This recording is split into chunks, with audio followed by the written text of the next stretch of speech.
CME on Skin Diseases by Dr. Ghazalpreet Arora from AD Pharma, Kotkapura, Punjab. लोग join हो गए तो आई थिंक हम स्टार्ट करते हैं आज का मीटिंग, बाकी साथ साथ होते रहेंगे। तो आज का हमारा CME है ऑन स्किन डिजीजेस और आज के हमारे लेक्चरर हैं डॉक्टर गजल Arora, BHMS from homeopathic medical college Abohar. So I request Dr. Gajal Arora to kindly start. Dr. Gajal, over to you. Good evening. आज हम डिस्कस करेंगे स्किन डिजीज के बारे में। स्किन डिजीज डिस्कस करने से पहले हम बात करते हैं कि नॉर्मल स्किन क्या होती है। डॉक्टर साहब, आपका आवाज बहुत कम आ रहा है, थोड़ा देखिए। अब ठीक है सर? आवाज कम आ रही है आपकी, स्लो आ रही है। मेरी तरफ से तो फुल है सर। माइक्रोफोन देख लीजिए, थोड़ा सही है।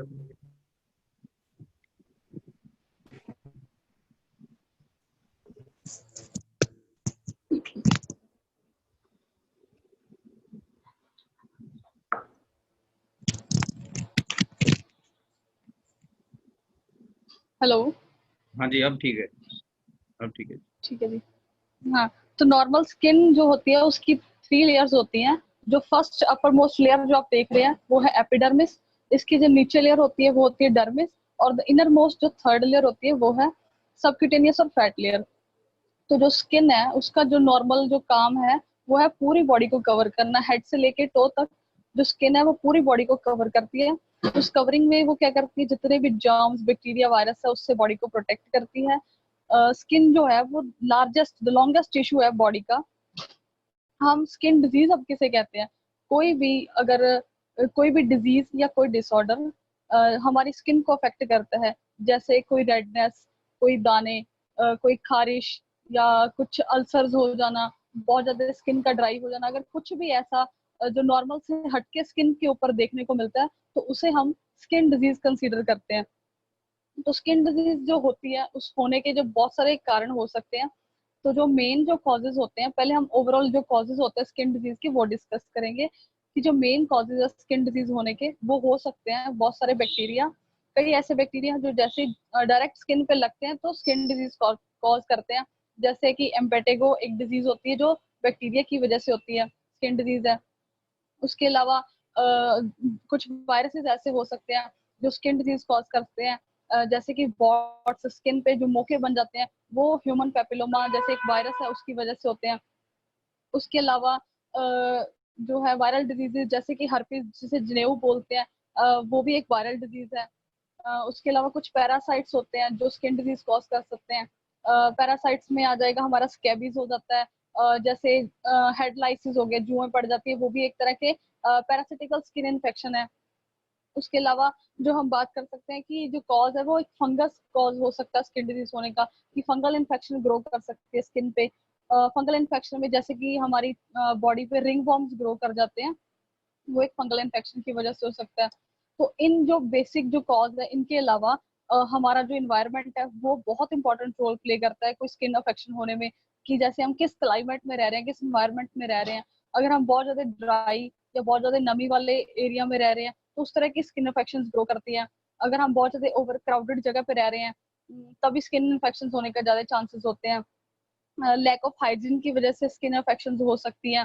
अगर हम डेली बात नहीं लेते उसकी वजह से बहुत ज्यादा धूल मिट्टी वायरस बैक्टीरिया हमें बॉडी पे लगते हैं तो उसकी वजह से स्किन इन्फेक्शन हो सकती है। बाकी जो न्यूट्रिशन की कमी है कि हमारा इम्यून सिस्टम प्रॉपर उतना स्ट्रांग नहीं है तो कोई बैक्टीरिया वायरस आ रहा तो वो बहुत जल्दी अपना असर जो शो करता है बॉडी पे, उतनी जल्दी स्किन इन्फेक्शन हो सकती है। उसके अलावा हमारी जो है बहुत सारे एलर्जेंस, बहुत सारे इरिटेंट्स केमिकल्स जो है जो बॉडी के कांटेक्ट में आते हैं तो स्किन इन्फेक्शन कॉज कर सकते हैं। तो नॉर्मल ये थे जो बेसिक कॉज होते हैं स्किन डिजीज होने के। इसके अलावा हम बात करते हैं कि जो मोस्ट कॉमन सिम्टम्स जो पेशेंट लेके आता है डॉक्टर के पास वो कौन से हो सकते हैं, कि जैसे कि स्किन पे छोटे छोटे रेड रेड दाने निकल जाना, बहुत ज्यादा खारिश होना उनपे, जब स्किन का बहुत ज्यादा ड्राई हो जाना, स्किन के ऊपर बहुत सारे स्केल्स बन जाना, अल्सर्स बन जाना, और बम्प्स निकल जाते हैं स्किन पे, रैशेस हो जाते हैं, स्किन की पीलिंग मतलब कि चमड़ी जो है ऊपर से ड्राई होके और निकलना शुरू कर देती है, स्केलिंग हो के स्किन निकलती रहती है, अल्सर्स हो सकते हैं, और स्किन के डिस्कलर्ड हो सकती है स्किन की, कहीं कहीं जगह पे ब्राउन ब्लैक स्पॉट्स बन जाते हैं स्किन पे। फिर जितनी भी स्किन इन्फेक्शंस होती हैं उनको फर्दर कैटेगरीज के बेस पे हमने डिवाइड किया है कि कुछ स्किन डिजीजेस होती हैं जो कि जिनमें जिनमें बहुत ज्यादा इचिंग होती है, कुछ स्किन डिजीज ऐसी होती है जो बिल्कुल इचिंग नहीं होती, कुछ बहुत ज्यादा पेनफुल होती हैं, कुछ में बिल्कुल पेन नहीं होती, बिल्कुल पेनलेस होती है। तो फर्दर सिम्टम्स के बेस पे हमने इनको फर्दर कैटेगरीज में डिवाइड किया है। और जो मोस्ट कॉमन स्किन डिजीजेस हमें डे टू डे लाइफ में डॉक्टर को देखने को मिलती है, स्किन डिजीजेस अपने जो एरिया में इंडिया में वो हो सकती है, जैसे एक्ने पिंपल्स हो गए, स्कैबीज हो गई, एम्पेटिगो हो गया, सोरियासिस हो गया, रिंग वॉर्म्स हो गए, उसके अलावा विटिलिगो हो गया, हाइव्स, कार्बंकल्स हो गए, मीजल्स हो गए। बहुत सारे नाम है स्किन डिजीजेस के जो हमें डे टू डे लाइफ में देखने को मिलते हैं। अब हम बात करते हैं कि किन किन पेशेंट में जो है स्किन डिजीजेस ग्रो करती हैं, कि वो पेशेंट जो इम्यून कॉम्प्रोमाइज हो उनमें स्किन डिजीजेस बहुत जल्दी ग्रो कर जाती हैं, जिनमें क्या बोलते हैं कि प्रॉपर सर्कुलेशन प्रॉपर नहीं है, ब्लड सर्कुलेशन प्रॉपर नहीं है उनमें, ओल्ड एज में, क्योंकि ओल्ड एज में जाके भी इम्यून सिस्टम वीक हो जाता है। तो कोई भी बैक्टीरिया, वायरस, एलर्जन, इरिटेंट कुछ भी अगर बॉडी के कांटेक्ट में आता है तो वो बहुत जल्दी स्किन इन्फेक्शन कॉज कर देता है। या जो लोग जो इम्यून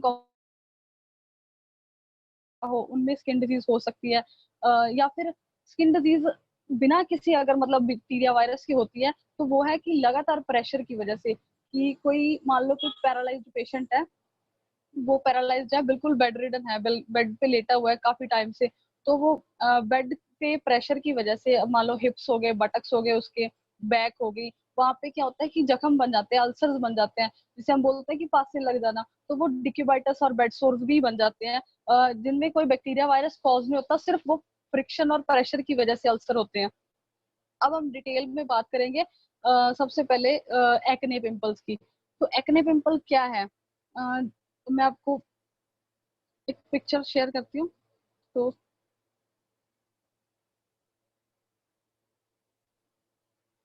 हाँ, तो एक्ने पिंपल जो होते हैं ये आप देख पा रहे होंगे, एक्ने पिंपल्स देखने में ऐसे होते हैं, एक तरफ जो है एक्ने पिंपल व्हाइट है, दूसरे में दूसरी तरफ उनके ब्लैक हेड्स हैं। तो दो तरह के एक्ने पिंपल ग्रो करते हैं, एक व्हाइट हेड होते हैं, एक ब्लैक हेड वाले होते हैं। तो एक्ने पिंपल होने का जो मतलब पीछे जो फिजियोलॉजी है वो कैसे होते हैं, एक्ने पिंपल ग्रो कैसे करते हैं, कि जो अपने पूरे फेस पे क्या होते हैं कि एक हेयर फॉलिकल्स होते हैं, हेयर पोर्स होते हैं, जो हेयर फॉलिकल्स हैं उसमें आके ऑयल स्क्रीट होता है। तो कई बार क्या होता है जो हेयर फॉलिकल है वो पूरा ऑयल के साथ फिल हो जाता है, क्लॉग्ड हो जाता है, उसमें ऑयल स्क्रीट होता रहता है, और वो जो हेयर फॉलिकल है वो पूरा ब्लॉक हो जाता है विद द ऑयल, और उसमें कुछ ना कुछ डेड जो सेल्स हैं स्किन के वो इकट्ठे हो जाते हैं, तो वो पूरे हेयर फॉलिकल को ब्लॉक कर देते हैं, कि जितना उसमें से एक्सक्रीट होना, जितना ऑयल एक्सक्रीट होना, जितना स्वेट एक्सक्रीट होना है वो बाहर नहीं निकल पाता, एक्सक्रीट नहीं हो पाता। तो वो वहीं पे ब्लॉक हो जाता है, हेयर फॉलिकल को ब्लॉक करता है, तो वहां पे हल्की सी उभर जाता है, वो स्वेलिंग हो जाती है, पंप निकल जाता है, तो जिसे हम एक्ने का नाम देते हैं। तो ये हमारे ऐसे एक्ने ग्रो होते हैं। तो एक्ने होने का जो कारण है वो आपने देखा कि मेन है ऑयल की एक्सेस एक्सक्रीशन होना। तो जितने एक्ने है वो ज्यादातर एक्ने होंगे व्हाइट हेड्स वाले, ब्लैक हेड्स वाले। तो इसके अलावा जो है एक्ने में कई बार क्या होता है, जनरली जो एक्ने है वो रेड होते हैं, समटाइम्स वो पेनफुल होते हैं, टेंडर होते हैं, कि टच करने से सेंसिटिव होते हैं, बिल्कुल भी टच नहीं किया जाता, इतने पेनफुल होते हैं, पेशेंट टच नहीं करने देता जब चेक करने जाता है, डॉक्टर के पास दिखाने जाता है तो। और कई बार क्या होता है फर्दर स्टेज में चले जाए तो वो उनमें पस भर जाती है, हाँ बिल्कुल, वो क्लोज हो जाते हैं। तो एक्ने जो पिंपल है वो मोस्ट कॉमन निकलते हैं टीन एज में जाके, जब 17-18 साल की एज होती है, उस एज में इसलिए ज्यादा होते हैं क्योंकि उस टाइम पे एक हार्मोन होता है एंड्रोजन, जिसका एक्सेस एक्सक्रीशन होने लग जाता है, कि जो एंड्रोजन से बहुत ज्यादा स्क्रीट हो रहा है, एंड्रोजन का जैसे जो सिक्रीशन है वो बॉडी में बढ़ता है, तो उसकी वजह से जो जितनी भी ऑयल ग्लैंड है, स्वेट ग्लैंड है, वो एक्टिवेट होती है, तो एक्सेस ऑयल प्रोडक्शन होती है, तो जितनी ऑयल प्रोडक्शन होगी वो उतनी हेयर फॉलिकल्स को ब्लॉक करेगी और एक्ने पिंपल्स ग्रो करते जाते हैं। तो उसके अलावा जो है एक्ने पिंपल्स जो है वो मोस्ट कॉमन कहाँ पे होते हैं, चेस्ट पे होंगे, हमारे फेस पे, फॉरहेड पे और शोल्डर्स पे देखने को मिलते हैं। तो एक्ने पिंपल्स जब होते हैं तो उनमें समटाइम्स पेन भी हो सकती है। उसके अलावा एक्ने पिंपल्स को अवॉइड करने के लिए हमें क्या करना होगा, रेगुलर जो है फेस को वॉश करते रहना चाहिए। जैसे हम बाहर से आ रहे हैं तो हमें फेस को थोरली सिंपल वाटर के साथ वॉश करना चाहिए। और कुछ रिस्क फैक्टर्स होते हैं जो एक्ने पिंपल्स को बढ़ावा देते हैं, कि मतलब उनकी वजह से एक्ने पिंपल्स अगर हल्के हल्के तो वैसे ही हो रहे हैं, अगर वो रिस्क फैक्टर्स इंक्लूड हो जाएं तो एक्ने पिंपल्स और ज्यादा बढ़ जाते हैं। जैसे कि हार्मोन सिक्रीशन की हमने बात की थी कि एक्सेस हार्मोन सिक्रीट हो रहे हैं, एंड्रोजन हो गए, कॉर्टिकोस्टेरॉइड हार्मोन्स हो गए, या फिर पेशेंट जो पर्सन है जिसको एक्ने पिंपल्स हो रहे हैं वो ऐसी डाइट ले रहा है जिसकी वजह से एक्ने पिंपल्स और ज्यादा वर्स होते हैं।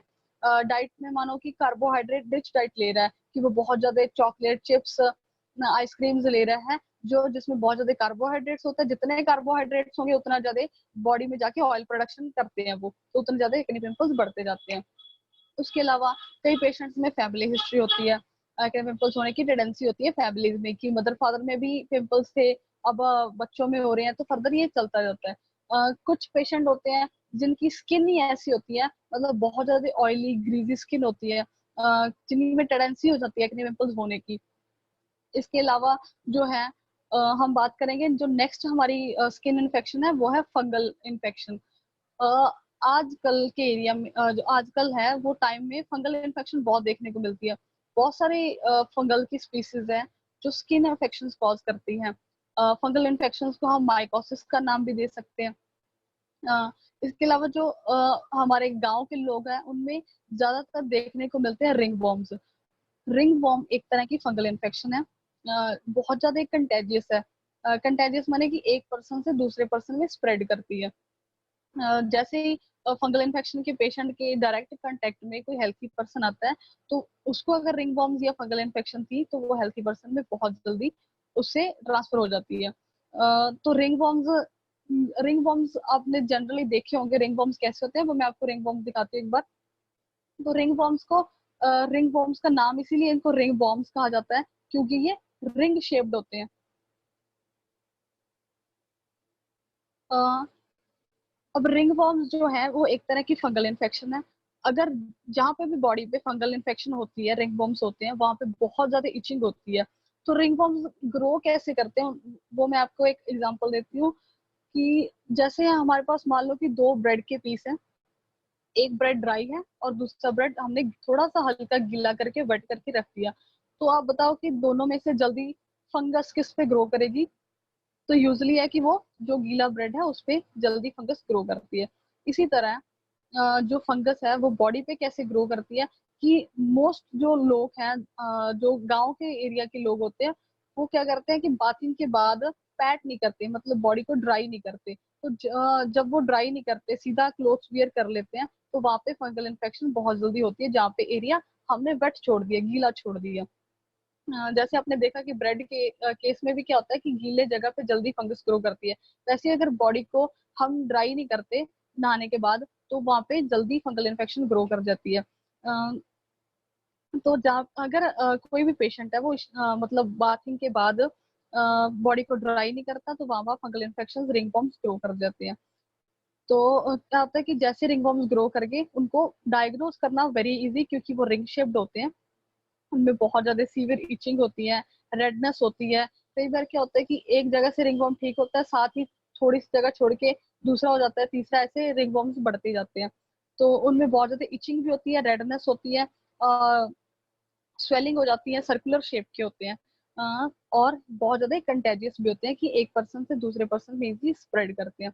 इसके अलावा जो हम थर्ड जो डिजीज है आज हम उसकी बात करेंगे वो है एक्जिमा, जिसे हम डर्मेटाइटिस भी कह सकते हैं। तो एक्जिमा डर्मेटाइटिस वो बहुत ही कॉमन स्किन डिजीज है। ये कई तरह के हो सकते हैं, एक्जिमा या डर्मेटाइटिस का कई तरह के होते हैं, जैसे कि कॉन्टैक्ट डर्मेटाइटिस हो गया, एटोपिक डर्मेटाइटिस हो गया। ये देखने में एक्जिमा डर्मेटाइटिस ऐसे होते हैं। तो इसके अलावा हम बात करते हैं कि एक्जिमा डर्मेटाइटिस होते कैसे हैं, कि मान लो हमने रिस्ट में एक वॉच बांध रखी है, तो वॉच के नीचे नीचे स्वेटिंग होती रही, तो उसकी वजह से क्या होता है कई बार छोटे छोटे दाने निकल जाते हैं, रेडनेस हो जाती है, वहाँ पे इचिंग होने लग जाती है, तो वो एक तरह का क्या होता है, कॉन्टैक्ट डर्मेटाइटिस होता है। इसके अलावा जो है हमारा एटॉपिक डर्मेटाइटिस हो सकता है। एटॉपिक माने कि किसी एलर्जन, किसी पोलन की इन्फेक्शन की वजह से डर्मेटाइटिस ग्रो किया है। क्या जो डर्मेटाइटिस है वो पूरी बॉडी में कहीं पे भी ग्रो कर सकता है। छोटे छोटे रेड कलर के पैचेस बन जाते हैं, जिनमें बहुत ज्यादा इचिंग होती है, स्वेलिंग हो जाती है स्किन की, समटाइम्स वो पेनफुल भी होते हैं। और जो डर्मेटाइटिस है वो लॉन्ग लास्टिंग होता है, कि वो इजीली ट्रीट नहीं हो सकता, क्योंकि जल्दी एक जगह से हटके वो दूसरी जगह ठीक होता है, वो ऐसे आगे आगे फर्दर बढ़ती जाती है डर्मेटाइटिस की जो प्रॉब्लम होती है। और डर्मेटाइटिस जो होने की कॉज है वो हो सकता है कि हम आपने देखा कि आजकल जितने भी प्रोडक्ट्स हैं, जैसे हमारे फेस वॉश हो गए, सोप्स हो गए, वो सारे बहुत ज्यादा क्या है, कंसंट्रेटेड प्रोडक्ट्स आ रहे हैं मार्केट में। तो जितने हार्श जो प्रोडक्ट्स है, जितने कंसंट्रेटेड हार्श प्रोडक्ट्स बॉडी में लगते हैं, उनके जो केमिकल्स हैं वो बॉडी को साफ करने की बजाय क्या करते हैं, बॉडी में फर्दर इन्फेक्शन जैसे डर्मेटाइटिस, एक्जिमा वगैरह कॉज करते हैं। इसलिए हमें मतलब क्या है कि नेचुरल जो हर्बल प्रोडक्ट्स हैं उनको ही यूज करना चाहिए।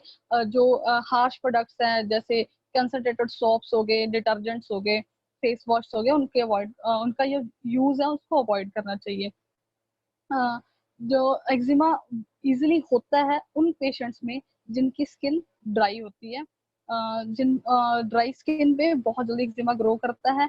और कैसे हम उसको डायग्नोज कैसे कर सकते हैं कि ये एक्जिमा या डर्मेटाइटिस है, कि वहाँ पे छोटे छोटे रेड कलर के स्मॉल जो है एक दाने से निकल जाएंगे, उनमें बहुत ज्यादा इचिंग होगी। और वो एक जगह से हट के दूसरी जगह, दूसरी से ऐसे ऐसे फर्दर वो बढ़ते जाते हैं। स्मॉल रेज स्किन जो बम्प्स निकल जाएंगे उस पे। फिर वो दाने जो है अगर उसपे हम इचिंग कर देते हैं, खाज कर देते हैं, तो उसमें से फ्लूइड रिसने निकलता है, फ्लूइड निकलने लगता है, थोड़ा थोड़ा पानी सा रिसने लगता है। उसके बाद उस पे पपड़ी जम जाती है।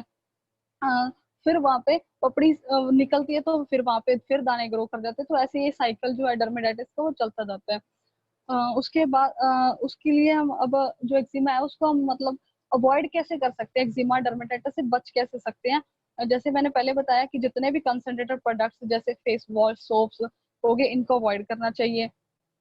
लॉन्ग टाइम तक बाथ नहीं लेना चाहिए। लगातार पानी में बैठना भी डेंजरस हो सकता है, कि हमें 10 से 15 मिनट के लिए ही बाथिंग लेनी चाहिए। और जो बाथिंग के टाइम पे हमें बहुत ज्यादा हॉट वाटर यूज नहीं करना चाहिए, हल्का वार्म वाटर के साथ बात करना चाहिए। और बाथिंग के बाद हमें पैट करना चाहिए। पैट माने कि पूरी बॉडी को मतलब बाथिंग के बाद अच्छे से साफ करना चाहिए टॉवल के साथ, देन क्लोथ्स वियर करने चाहिए। अ, उसके अलावा जो नेक्स्ट हमारी डिजीज है जो आज हम डिस्कस करेंगे वो है सोरियासिस। तो सोरियासिस क्या है, कि आज के टाइम में सोरियासिस बहुत ही कॉमन डिजीज है जो देखने को मिलती है। ये है सोरियासिस की पिक्चर। ये कैसे अब सोरियासिस होता है।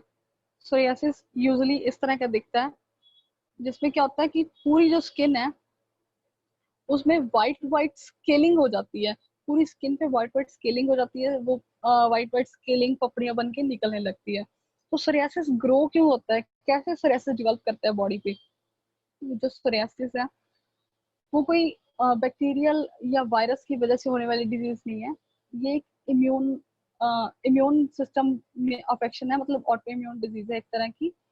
क्या होता है कि अगर जो नॉर्मल बॉडी के सेल्स हैं, वो क्या होता है कि 10 से 30 दिन में बॉडी में नए सेल्स बनते जाते हैं, कि ऊपर वाले सेल्स है वो शेड हो जाते हैं, निकल जाते हैं और नए सेल बन जाते हैं। पर इन केस ऑफ सोरियासिस क्या होता है कि जो सेल है बॉडी के, जो ऊपर वाली लेयर है एपिडर्मिस की, वो उसकी मल्टीप्लिकेशन होती जाती है। मतलब उसकी जो मल्टीप्लिकेशन है वो कंट्रोल्ड नहीं रही, अनकंट्रोल्ड मल्टीप्लिकेशन होती है। जो हमारी एपिडर्मिस के जो सेल्स हैं वो सेल मल्टीप्लाई करते जाते हैं, ऊपर वाली जो लेयर है वो डेड होके निकलती जाती है, ऊपर ऊपर इकट्ठी होती जाती है, व्हाइट व्हाइट स्केल बनाती जाती है, और नीचे नई जो स्किन है वो आती जाती है।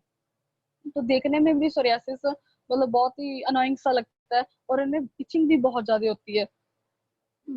तो सोरियासिस को हम ट्रीट करना थोड़ा सा डिफिकल्ट इसलिए होता है क्योंकि it's a auto immune disease. तो वायरस बैक्टीरिया हो तो उनको अवॉइड करना इजी हो जाता है। उसके अलावा जो सोरियासिस है उनको फर्दर कई टाइप्स में डिवाइड किया हुआ है। जैसे कि एक हो सकता है कि गट्टेट गट्टेट सोरियासिस, जो बच्चों में ग्रो करता है। बच्चों में सोरियासिस होता है वो most commonly gated type of psoriasis होता है। समटाइम्स जो है पस्ट्यूलर सोरियासिस हो सकता है कि स्केलिंग तो हुई हुई उसके साथ छोटे छोटे जो है दाने निकल जाते हैं जिनमें पस भर जाती है। पस भरने की वजह से इसको पस्ट्यूलर सोरियासिस का नाम दिया जाता है। उसके अलावा प्लेग सोरियासिस हो सकती है जो देखने में प्लेग तरह की लगती है कि बहुत ज्यादा रेडनेस, इचिंग और फिर वाइट स्केलिंग होती है। सोरियासिस को डायग्नोज करना मोस्ट मतलब इजी है क्योंकि जो सोरियासिस है उसमें जो वाइट स्केलिंग है वो मोस्ट कॉमन होती है कि हर सोरियासिस के केस में हमें ज्यादातर केसेस में जो वाइट स्केलिंग है ऊपर स्किन पे जो वाइट कलर की पपड़ी होती है वो देखने को मिलती है। और जो सोरियासिस है एक अर्थ्रोडर्मिक टाइप का सोरियासिस हो सकता है। जैसे मैंने पहले बताया कि सोरियासिस का जो कॉज है वो अभी तक क्लियर नहीं है। इसको ऑटोइम्यून डिजीज माना जाता है कि इम्यून सिस्टम में सेल की जो ग्रोथ है वो अनकंट्रोल्ड होगी है, इसकी वजह से जो है वो सोरियासिस ग्रो करता है। जैसे मैंने पहले बताया था कि 10 से 30 दिन में सेल्स मल्टीप्लाई करके नए आते हैं। और इन केस ऑफ सोरियासिस क्या होता है कि 3 से 4 दिन में ही नए सेल बनते रहते हैं। हर 3-4 दिन बाद नए सेल बन जाते हैं बॉडी पे और ऊपर वाले की जो है वो शेडिंग हो जाती है, व्हाइट कलर की वो लेयर बना के अलग दिखने लग जाते हैं। उसके अलावा जो ऑटोइम्यून डिजीज मतलब क्यों होती है, कैसे बढ़ावा मिलता है सोरियासिस को कि मान लो कहीं पे बॉडी पे कहीं पे कट लग गया या कोई हमने सर्जिकल ऑपरेशन करवाया था वहां पे अगर हील नहीं हुआ तो उसको हील करने के लिए क्या होता है बॉडी नए सेल्स बनाती है, मल्टीप्लिकेशन करती है सेल्स की। पर सेल बॉडी ने तो उसको हील करने के लिए सेल की मल्टीप्लिकेशन शुरू की थी, पर क्या हो गया कोई ना कोई इनहिबिशन नहीं मिला उसको तो वो सेल्स लगातार मल्टीप्लाई होते ही जा रहे हैं तो वो एंड पे जाके सोरियासिस ग्रो कर जाता है। कुछ इमोशनल फैक्टर्स, कुछ स्ट्रेस, कुछ इन्वायरमेंटल फैक्टर्स भी कंबाइंड होते हैं जो मिलके सारे सोरियासिस ग्रो करने में सोरियासिस की जो केस है उसको प्रेवलेंस कर देते हैं। और सोरियासिस को डायग्नोज करना वैसे तो हम फिजिकल एग्जामिनेशन से मतलब उसको देख के ही डायग्नोज कर सकते हैं कि ये व्हाइट कलर की स्केलिंग हो रही है, इचिंग हो रही है तो ये इट्स अ सोरियासिस। बट फिर भी उसको अगर हमने फर्दर डायग्नोज करना है तो उसके लिए हम क्या बोलते हैं बायोप्सी करवा सकते हैं। नेक्स्ट आज हमारे जो डिजीज है जिसको हम डिटेल में डिस्कस करेंगे वो है हर्प सिम्प्लेक्स। हर्प सिम्प्लेक्स क्या है जिसको हम लेमैन लैंग्वेज में जनेऊ बोलते हैं कि जनेऊ निकल गया है। तो हर्प सिम्प्लेक्स जो है वो एक वायरल डिजीज है जो हर्प सिम्प्लेक्स वायरस, जिस वायरस का नाम है हर्प सिम्प्लेक्स वायरस, तो उस वजह से ग्रो करती है। तो ये पहले पिक्चर देखिए कि कैसे होते हैं हर्पिस।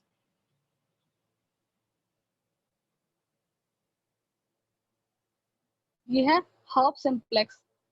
ये पूरे फेस पे जो दाने दिख रहे हैं वो आपको वो है हर्प सिम्प्लेक्स वायरस की वजह से ग्रो किए हैं।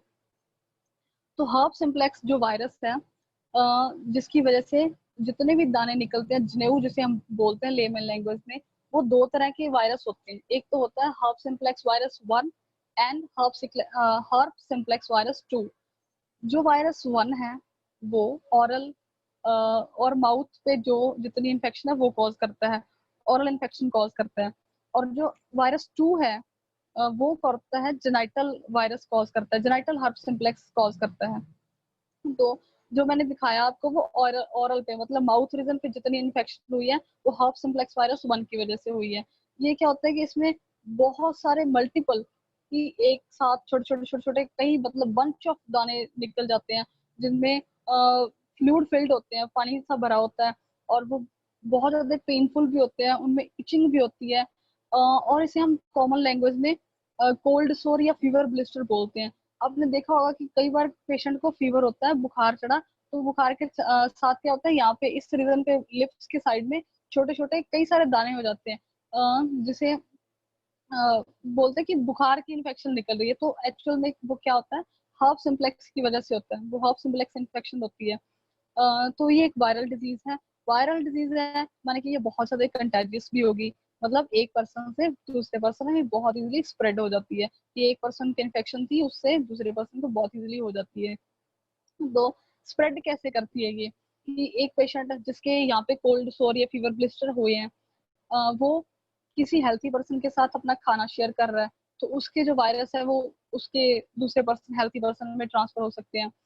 या फिर वो अपनी लिपस्टिक, अपने लिप बाम किसी हेल्थी पर्सन के साथ शेयर कर रहा है, तब वायरस एक बंदे से दूसरे बंदे में जाएगा। या फिर किसिंग के थ्रू भी ये शेयर हो सकते हैं वायरस। तो जो अब हम बात करेंगे कि ये था ओरल हर्प सिम्प्लेक्स वायरस की वजह से जो इन्फेक्शन होती है। जो जेनाइटल हर्प सिम्प्लेक्स होते हैं, वो क्या होता है कि जेनाइटल रीजन जो है वहाँ पे ऐसे ही दाने जैसे मैंने दिखाए थे आपको अभी फेस पे, वैसे ही सेम टू सेम दाने जेनाइटल रीजन पे ग्रो कर जाते हैं। वो बहुत ज्यादा पेनफुल होते हैं, उनमें बहुत ज्यादा इचिंग भी होती है, उनमें से फ्लूइड निकलता रहता है। और अगर वो जेनाइटल रीजन में है तो उसमें समटाइम्स क्या होता है कि वो उसमें उसके साथ पेनफुल यूरिनेशन होती है कि यूरिन पास करने में भी बहुत पेन होती है, क्योंकि वहाँ पे जो दाने हैं उनमें जलन शुरू हो जाती है। और इसको हम जो डायग्नोज करने के लिए फिजिकल एग्जामिनेशन ही काफी है वैसे तो, जैसे कि देख के हम डायग्नोज कर सकते हैं कि छोटे छोटे माउथ के राउंड होंगे या जेनाइटल्स के राउंड होंगे, और ये मतलब बंच में होंगे, लगातार गुच्छों में होंगे, छोटे छोटे छोटे छोटे काफी एक साथ होंगे, फ्लूइड फिल्ड होंगे, रेड होंगे और बहुत ही पेनफुल और इचिंग वाले होंगे। ऐसे हम इसको देख के डायग्नोज कर सकते हैं कि it's a type of herpes simplex infection, जिसे हम जनेऊ कह सकते हैं। और एक जो इसको डायग्नोज करने का वे है वो है कि हम टेस्ट करवा सकते हैं। HCV टेस्ट होता है, मतलब हर्प सिम्प्लेक्स वायरस टेस्ट। ठीक है, उसके बाद हम बात करेंगे डिटेल में आज जो है स्केबीज की। स्केबीज क्या है, ये भी एक तरह की इन्फेक्शन है, बहुत ज्यादा कंटेजियस होती है, मतलब एक पर्सन से दूसरे पर्सन में बहुत इजीली स्प्रेड करती है। स्केबीज जो है वो एक पैरासिटिकल इन्फेक्शन है कि पैरासाइटिक माइट्स होते हैं जो जाके स्किन पे लग जाते हैं और फिर वो बहुत ज्यादा सीवियर इचिंग कॉज करते हैं। कई बार क्या होता है कि बॉडी पे कोई भी देखने में कोई दाने कोई खुजली, मतलब देखने में कुछ नहीं होता पर बॉडी पे खारिश बहुत हो रही होती है, तो वो समटाइम्स वो माइट सब जो स्केबीज है, स्केबीज के माइट्स है उनकी वजह से हो सकती है। ये हाईली कंटेजियस है, मतलब एक पर्सन से दूसरे पर्सन में बहुत इजीली स्प्रेड करती है। उसके अलावा जो हम बात करेंगे आज वो है impetigo. Impetigo is a type of bacterial infection कि कुछ ऐसे बैक्टीरियाज हैं जो जाके बॉडी पे लगते हैं और वहाँ पे जाके मल्टीप्लिकेशन शुरू करते हैं, वहाँ पे खारिश हो जाती है शुरू, और बहुत ज्यादा इचिंग होती है। बहुत ज्यादा इचिंग होती है, और मैं आपको पिक्चर दिखाती हूँ इम्पेटिगो देखने में कैसा होता है। ये है impetigo, it's a impetigo infection. तो इम्पेटिगो जो है वो बैक्टीरियल डिजीज है, तो बैक्टीरियल डिजीज है तो एक पर्सन से दूसरे पर्सन में इजीली स्प्रेड हो सकती है। That means it's also contagious disease. जो इम्पेटिगो है वो मोस्ट कॉमनली हमें देखने को मिलती है हमारे या तो फेस पे होगी, नेक पे, बैक ऑफ नेक पे हो सकती है। और ये मोस्ट कॉमन होती है बच्चों में, जो चाइल्डहुड जो है 10 से 12 साल या उनसे छोटे बच्चे, उनमें देखने को मिलती है इम्पेटिगो मोस्टली। और जो है अगर बच्चा स्कूल जाता है तो वो इन्फेक्टेड बच्चा अगर स्कूल जा रहा है तो वो बहुत जल्दी दूसरे बच्चों को में भी इन्फेक्शन स्प्रेड कर सकता है। तो इसके अलावा जो है हम बात करते हैं कि ये बहुत ज्यादा पेनफुल और इचिंग वाले होते हैं। ये थी हमारी ओवरऑल जो स्किन डिजीजेज जो हमने आज डिटेल में डिस्कस की। और हम बात करेंगे अब नॉर्मल जो प्रिवेंशन प्रिकॉशंस, हम क्या क्या प्रिकॉशंस ले सकते हैं स्किन डिजीज से बचने के लिए। जो नॉर्मल प्रिकॉशंस जैसे कि हमें, हम कहीं भी बाहर जा रहे हैं तो बाहर से अगर वापस आते हैं तो हमें उसी टाइम बात लेनी चाहिए कि जितने भी धूल मिट्टी बैक्टीरिया वायरस हम बाहर से लेके आए तो उनको हमें जस्ट बात लेनी चाहिए कि हमारे जितने बैक्टीरिया वायरस हमारी बॉडी के साथ लगे हैं वो वॉश आउट हो जाए। उसके अलावा हमें डेली बात लेनी चाहिए। हमें कंसंट्रेटेड बाथ, सोप्स और फेस वॉश, उन चीजों को अवॉइड करने करके जितने भी हर्बल प्रोडक्ट्स हैं नेचुरली बनाए जाते हैं उनको यूज करना चाहिए। उसके अलावा बाथिंग के बाद पूरी बॉडी को अच्छे से पैट मतलब ड्राई करना चाहिए। जिनकी बॉडी बहुत ज्यादा ड्राई है उनको मतलब बॉडी को टाइम टू टाइम मॉइस्चराइज करते रहना चाहिए, जैसे कोकोनट ऑयल लगाएं, उस पर लोशंस लगाएं। बॉडी को मतलब बहुत ज्यादा ड्राई नहीं रहने देना। जिनकी बहुत ज्यादा ऑयली ग्रीजी है उनको जितने भी कार्बोहाइड्रेटेड रिच प्रोडक्ट्स करना चाहिए। जितनी ऐसी मेडिकेशंस है जो हार्मोन्स को बढ़ाती है, मतलब एंड्रोजन्स को बढ़ावा देती है बॉडी में, उन मेडिकेशंस को अवॉइड करना चाहिए। मोस्ट प्रोबेबली स्ट्रेस को अवॉइड करना चाहिए। स्ट्रेस जो है 90% डिजीज कॉज, जितनी भी कॉज डिजीजेस हैं उनमें 90% जो कॉज है वो स्ट्रेस होता है, तो स्ट्रेस को अवॉइड करना चाहिए। उसके अलावा हमें जितने हमारा जो इन्वायरमेंट है वो उसको प्रॉपर जो हाइजीन मेंटेन करनी चाहिए। हमें जितने हम जिस जगह पे रह रहे हैं, जिस जगह पे काम कर रहे हैं, उस जगह को साफ सुथरा रखना चाहिए। उसके अलावा हम बात करेंगे ट्रीटमेंट्स की। तो हर्बल प्रोडक्ट्स में हमारे पास जो है, मैं आपको दिखाती हूँ, ये है डरमेडी कैप्सूल्स स्किन डिजीजेस के लिए। ये बहुत ही बेनिफिशियल है all type of skin diseases. उसके अलावा ये हमारे पास है डर्माइड सिरप है। हमारे जितनी भी स्किन डिजीज है उसमें बहुत ही बेनिफिशियल है। ये ब्लड को पूरी तरह से प्योरीफाई करती है। जितने भी एक्जिमा वायरसेस है, एक्जिमा है, जितनी इचिंग है, उसमें बहुत ही हेल्पफुल होती है। उसके अलावा हमारे पास नीम कैप्सूल्स हैं, जो क्या करते हैं, ब्लड को प्योरीफाई करते हैं। जितना ब्लड हमारा प्योरीफाई होगा उतनी सर्कुलेशन प्रॉपर होगी और हम स्किन डिजीज से बच सकते हैं। उसके अलावा हमें जो, अगर हम ब्यूटी प्रोडक्ट्स हमें यूज करने हैं तो वो नेचुरल जो हर्बल प्रोडक्ट्स हैं उनको ही यूज करना चाहिए। अवॉइड करना चाहिए जितने भी मार्केट में बनते कंसंट्रेटेड प्रोडक्ट्स है, केमिकल्स होते हैं उनमें, क्योंकि हमें नेचुरल हर्बल प्रोडक्ट्स जैसे हमारा फेस जेल हो गया, इसको यूज करना चाहिए। हमारा नेचुरल बना हुआ, नेचुरल हर्ब से बना हुआ फेस वॉश यूज करना चाहिए। उसके अलावा बॉडी लोशन है हमारे पास, जिनकी बॉडी बहुत ज्यादा ड्राई है, क्रैक्ड है। ज्यादातर विंटर्स में स्किन बहुत ज्यादा ड्राई क्रैक्ड हो जाती है, तो हमें नेचुरली बना हुआ जो है ये जो बॉडी लोशन है उसको यूज करना चाहिए। उसके अलावा हमारे पास बाथ सोप है, ये लोशंस हैं। थैंक यू, टुडे के लिए इतना ही, बाकी आपको सर बताएंगे। Sir, over to you please.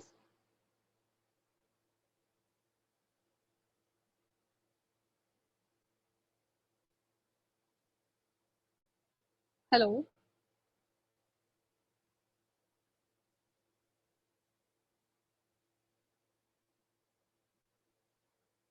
हाँ जी सर, ट्रीटमेंट बाकी आप बताइए सर।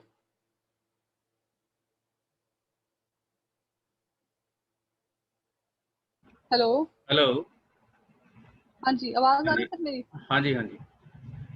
हाँ जी, बताइए थैंक सर यू ट्रीटमेंट बाकी। डॉक्टर गजल। तो डॉक्टर्स, आज हमने देखा डॉक्टर गजल ने हमें all type of skin disease के बारे में क्लियरली डिस्क्राइब किया कि कौन कौन से स्किन इन्फेक्शंस होते हैं और कैसे वो हमारी बॉडी में जो है इन्फेक्टेड करते हैं पेशेंट्स को। तो right from the facial acne and pimples to impetigo, eczema and psoriasis, scabies, सभी डिजीज़ के बारे में हमने जो है आज डिटेल में ऑलमोस्ट बात की है। तो इसमें जो हमारे पास प्राइमरी रेमेडीज़ हैं इलेक्ट्रो होम्यो में, तो जो सबसे ज़्यादा इफेक्टिव रेमेडीज़ हैं वो हैं S1 के अलावा S3, C3, S5 और C5। इसके अलावा अगर बॉयल्स और कार्बंकल टाइप कुछ स्किन पे ऊपर आ रहा है तो ग्रीन लैक्टिसिटी का एप्लीकेशन C5 के साथ बहुत इफेक्टिव है। और अगर किसी तरह के बॉयल जो है वो मतलब इनवीर उसका कोई माउथ नहीं बन रहा है, किसी तरह की इरप्शन नहीं आ रही है, सपूरेशन नहीं हो रही है, तो उसके लिए हम रेड फ्लूइड को सराउंडिंग पे अप्लाई करते हैं और ग्रीन फ्लूइड को उस कार्बंकल या बॉयल के ऊपर अप्लाई करते हैं। इसके अलावा अगर कोई एक्जिमा वगैरह है, किसी तरह का पेशेंट को एक्जिमा से सफ़र कर रहा है, तो उसमें S5 और उसके साथ C3 का जो एप्लीकेशन है और इंटरनल यूज़ है वो बहुत हेल्पफुल रहता है। S3 का भी यूज़ जो है इंटरनल थर्ड डिल्यूशन में हमें करना चाहिए। और S3 और C3 का कम्बिनेशन स्किन डिजीज में बहुत ही हेल्पफुल है। किसी भी तरह की सपूरेशन है एक्जिमा में तो उसमें हमें थोड़े नेगेटिव डिल्यूशन पहले इस्तेमाल करने चाहिए और धीरे धीरे डिल्यूशन को जो है वो पॉजिटिव की तरफ लेके आना चाहिए। इसके अलावा अगर कोई सोराइसिस है, सोराइसिस जैसे आपको डॉक्टर साहब ने बताया कि ये ऑटोइम्यून डिजीज़ है। ऑटोइम्यून डिजीज़ में हमें वेनेरियो का इस्तेमाल करना है स्किन रेमेडीज़ के साथ। वेन वन का इस्तेमाल बहुत हेल्पफुल रहता है क्योंकि वेन वन हमारी जो है एक तरह की जेनेटिक रेमेडी है जो ऑटोइम्यून पे भी बहुत अच्छा काम करती है। इसके अलावा जो हमारे पास पेटेंट प्रोडक्ट हैं इलेक्ट्रोम्यून में, डर्मोलेक्स जो ड्रॉप्स हैं वो all type of skin problems में बहुत ही इफेक्टिव है क्योंकि डर्मोलेक्स में जो हमारा कम्बिनेशन है वो S3, वेन 3, येलो फ्लूइड और सॉरी वेन 5, C5 और येलो फ्लूइड का है। ये येलो फ्लूइड जो है ये भी स्किन डिजीज में बहुत हेल्प करता है और बहुत इफेक्टिव है। इसके अलावा जो हमारे पास फेयर लुक लोशन है उसका हम इस्तेमाल एक्सटर्नली कर सकते हैं, किसी भी तरह के एक्ने और पिंपल्स अगर आ रहे हैं तो उसके लिए फेयर लुक लोशन का इस्तेमाल कर सकते हैं। डिल्यूशन में APP और S5 को अगर हम मिला के लगाते हैं तो वो बहुत ही इफेक्टिव हैं। यही S5 और APP हमने फेयर लुक में भी डाला है, उसमें S5 और APP के साथ जो है ग्रीन फ्लूइड और L2 भी रहता है। इसके अलावा हमारे पास एक हीलेड स्प्रे है, किसी भी तरह के बॉयल्स एंड कार्बंकल्स जो स्किन के ऊपर आ रहे हैं उसके ऊपर हम हीलेड स्प्रे का इस्तेमाल करते हैं, जिसमें S5 green fluid L2 C5 का कम्बिनेशन है 2 एक्स्ट्रा हर्ब्स के साथ, जो एचिनिशिया और कैलेंडुला है। ये एक तरह के एंटीसेप्टिक स्प्रे का काम भी करता है all type of carbuncle and boils के लिए। कोई और स्किन डिजीज है, एक्जिमा वगैरह है, तो हम मैटी क्रीम का इस्तेमाल भी कर सकते हैं। इसके अलावा आयुर्वेद में हमारे पास जो ब्लड प्योरीफायर हैं, डरमेट कैप्सूल हैं, डरमेट ऑयल है और डरमेट सिरप है। ये पूरा स्किन का एक फॉर्मुलेशन है, इसका हम साथ में इस्तेमाल कर सकते हैं अगर कोई पेशेंट ज़्यादा क्रोनिक है उसके लिए। और इसके अलावा जो हमारे पास कुछ पर्सनल केयर के प्रोडक्ट हैं जहाँ पे स्किन के ऊपर स्केलीनेस है, ड्राइनेस ज़्यादा आ रही है, तो वहाँ पे हम उनका इस्तेमाल कर सकते हैं। जैसे हमारा बॉडी लोशन है, बॉडी लोशन बहुत इफेक्टिव है जहाँ पे ड्राइनेस आ रही है, स्केलिंग हो रही है, ऐसे पेशेंट में आप बॉडी लोशन का इस्तेमाल भी कर सकते हो। इसके अलावा जो हमारा सोप आता है उसमें भी एलोवेरा, नीम और लेमन का कम्बिनेशन है, जो हर प्रकार की स्किन की क्लिनजिंग के लिए बहुत ही एक्सीलेंट यूजफुल है। उसके स्किन को बिल्कुल वो साफ करता है, जो उसके ऊपर ऑयल एंड डस्ट रहती है उसको निकालता है। एक्ने और पिंपल्स में एक हमारा प्रोडक्ट ग्लोएड फेस पैक करके आता है, उस फेस पैक का इस्तेमाल बहुत इफेक्टिव है क्योंकि वो भी स्किन पोर्स को क्लीन करने में बहुत हेल्पफुल है, और बिल्कुल स्किन पोर्स को अंदर से क्लीन करके स्किन को जो है वो हेल्थी और लस्ट्रस बनाता है। इसके अलावा जो हमारे पास इलेक्ट्रा क्लियर ड्रॉप्स करके एक प्रोडक्ट है इलेक्ट्रो होम्यो में। इलेक्ट्रा क्लियर ड्रॉप्स जो हैं वो S5 C3 green fluid वेन1 A3 और APP का कम्बिनेशन है। किसी भी प्रकार की जो स्किन इन्फेक्शंस हैं, स्पेसिफिकली जो फेशियल इन्फेक्शंस हैं, जो फेस के ऊपर किसी तरह के एक्ने एंड पिंपल्स आते हैं, उसके लिए इलेक्ट्रा क्लियर ड्रॉप्स बहुत ही इफेक्टिव है। मैं आपके साथ एक और बात शेयर करता हूँ कि इलेक्ट्रा क्लियर और डर्मोलेक्स में जो बेसिक डिफरेंस है वो ये है कि इलेक्ट्रा क्लियर पॉजिटिव डिल्यूशंस में हमने बनाया है और डर्मोलेक्स जो है वो नेगेटिव डिल्यूशंस में बना हुआ प्रोडक्ट है। तो जहाँ पे हमें स्किन डिजीज क्रोनिक है वहाँ पे हमें डर्मोलेक्स का इस्तेमाल करना है। स्टार्टिंग में हम डर्मोलेक्स को अगर अक्यूट डिजीज में देंगे तो रिजल्ट थोड़ा स्लो होगा, वहाँ पे हमें इलेक्ट्रा क्लियर का इस्तेमाल करना चाहिए। और जहाँ पे डिजीज ज़्यादा क्रोनिक है, पुराने और लंबे समय से कोई पेशेंट जो है वो सफ़र कर रहा है स्किन डिजीज से, तो वहाँ पे हमें डर्मोलेक्स ड्रॉप से स्टार्ट करना है, तो ज़्यादा इफेक्टिव और ज़्यादा अच्छे रिजल्ट हमें मिलेंगे। इसके साथ साथ हम अपना जो डर्मेट ड्रॉप्स और डर्मेट सिरप है उसका इस्तेमाल कर सकते हैं। तो डॉक्टर्स आज के लिए इतना ही। हम बहुत थैंकफुल हैं आपके कि आपने जो आज समय निकाला हमारे साथ इस आज की CME के लिए। नेक्स्ट वीक हम फिर एक नया CME लेके आएंगे जिसमें कोई नई टॉपिक पे चर्चा करेंगे। तो अभी समय भी खत्म हो रहा है, तो मैं आप सबसे इजाज़त चाहूँगा और थैंक यू डॉक्टर गजल अरोड़ा आपके आज के लेक्चर के लिए। Thanks very much.